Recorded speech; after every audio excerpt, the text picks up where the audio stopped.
금융회사에서는 업무 수행을 위해 필요한 인사 채용이나 계약업체 선정 등 다양하고 복잡한 업무들이 진행되고 있습니다. 비록 금융 업무에 직접 관계된 것은 아니더라도 이러한 업무 역시 금융회사의 정상적인 활동을 위해 필수적인 요소들이겠죠. 하지만 위력이나 폭언, 위법한 집단 행동 등을 통해 금융회사의 정상적인 업무가 방해받을 수도 있습니다. 이런 경우 금융회사로서는 업무방해죄를 통해 관련 행위자를 처벌할 수 있고 정상적인 업무 수행을 기대할 수 있는데요. 오늘은 금융회사의 업무 수행과 관련하여 발생할 수 있는 업무방해죄의 성립 요건과 형태에 대해 살펴보겠습니다.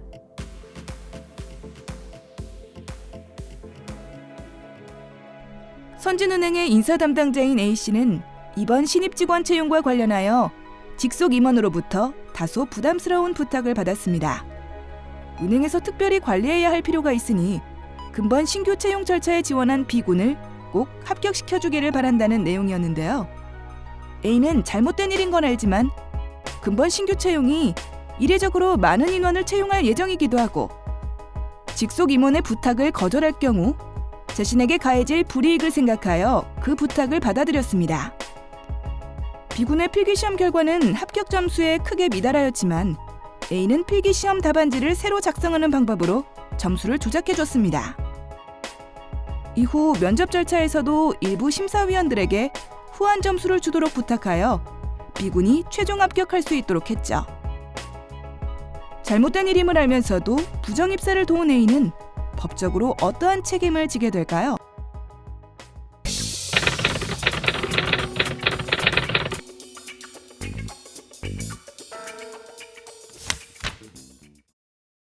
형법 제314조 제1항을 살펴보면 허위의 사실을 유포하거나 기타 위계의 방법으로 또는 위력으로써 사람의 업무를 방해한 자는 5년 이하의 징역 또는 1,500만 원 이하의 벌금에 처한다라고 하여 업무방해에 관한 내용을 규정하고 있는데요.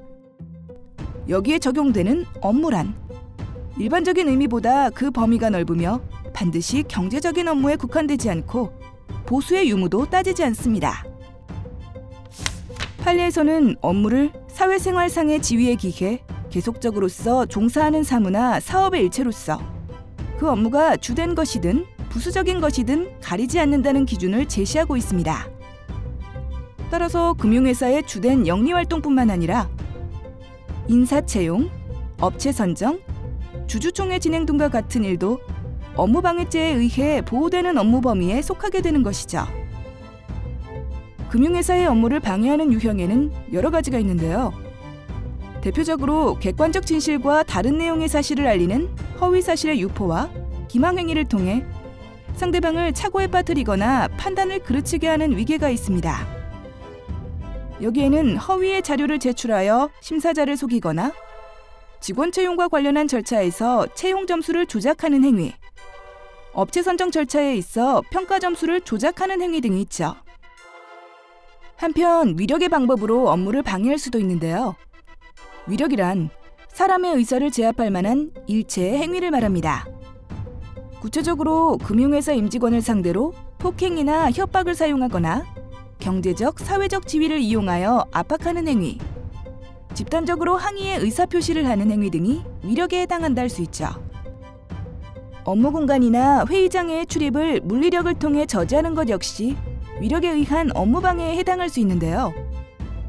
근로조건의 유지나 개선을 위한 쟁의 행위의 경우 그 목적과 절차 등이 적법하다면 허용된다고 볼 수 있지만 폭력이나 파괴행위 등을 수반하는 때에는 위력에 의한 업무방해죄가 될 수 있습니다. 또한 업무방해죄는 결과법이 아닌 위헌법에 해당하기 때문에 실제적인 업무에 방해가 없더라도 업무가 방해될 수 있는 우려 또는 위험만 있으면 범죄가 성립하게 됩니다. 앞선 사례에서 A는 양심적으로 무언가 꺼림칙한 느낌을 지울 수 없지만 직속 임원의 부탁을 매정하게 거절하는 일도 쉽지 않았습니다. 인사채용 업무는 은행이 취급하는 업무 중 하나로서 업무방해죄에서 말하는 업무 범위에 해당합니다. 채용 과정에서 B군의 필기시험 답안지를 새로 작성하거나 심사위원들을 통해 후한 점수를 주도록 부탁한 것은 위계의 방법으로 은행의 정당한 채용 업무를 방해한 것에 해당합니다. 이러한 행위가 있다면 B군의 당락 여부와 무관하게 A는 업무방해죄의 죄책을 부담하게 됩니다.